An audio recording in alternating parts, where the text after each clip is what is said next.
Railway તંત્ર દ્વારા હાદાનગરને જોડતા રસ્તાને બંધ કરવામાં આવ્યો હતો, જે રસ્તાને લઈને વારંવાર લોકો દ્વારા આંદોલન કરવામાં આવ્યું હતું। ત્યારે આખરે મહાનગરપાલિકાએ આ રસ્તાને ખુલ્લો કરાવ્યો। છેલ્લા ઘણા સમયથી રેલવે તંત્ર દ્વારા હાદાનગરને જોડતા રસ્તાને બંધ કરવામાં આવ્યો હતો, જેના કારણે આજુબાજુની સોસાયટીને વારાઘડીએ મુશ્કેલી પડતી હતી અને લોકો દ્વારા વારંવાર આંદોલન કરવામાં આવ્યું હતું। ત્યારે ફરી એક વખત વિવાદ થયો હતો અને થોડા દિવસોમાં જ મહાનગરપાલિકા આ રસ્તાને ખુલ્લો કરવા માટે કામગીરીએ લાગી હતી। આખરે મહાનગરપાલિકાની કામગીરી ખરેખર રંગ લાવી અને રસ્તો ખુલ્લો થતાં સ્થાનિક લોકોએ રાહતનો શ્વાસ લીધો હતો।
महाकाली मंदिर આગળ મહાકાલી માનું મંદિર છે ને।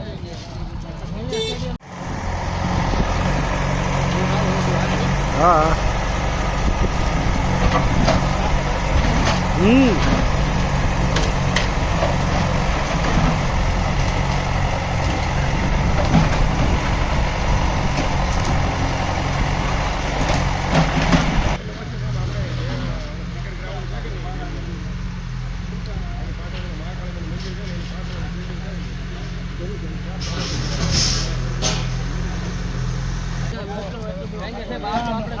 बाजू में तो रस्तो से फायदो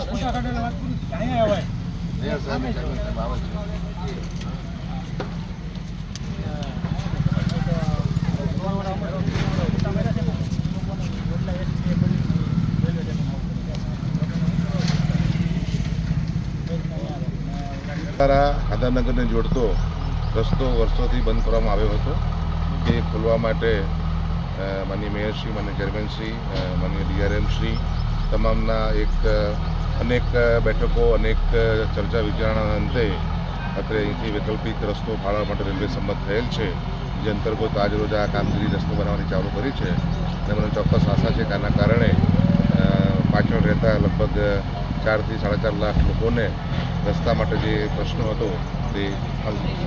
4 લાખ લોકોને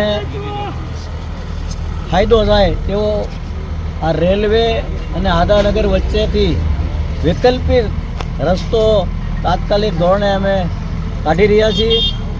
તેમાં રેલવેના ડીઆરએમ શ્રી, મહાનગરપાલિકાના સ્ટેન્ડિંગ કમિટીના ચેરમેન શ્રી અને અમારા મહાનગરપાલિકાના કમિશનર શ્રીએ ખૂબ જ અંગત રસ લઈને પબ્લિકના હિતમાં આ રસ્તો કાઢી રહ્યા છીએ અને આ વધારાની બિલ્ડિંગ પણ તોડી પાડવા માટે મંજૂરી ડીઆરએમ શ્રી આપી, એ બદલ પણ એમનો આભાર માનીએ।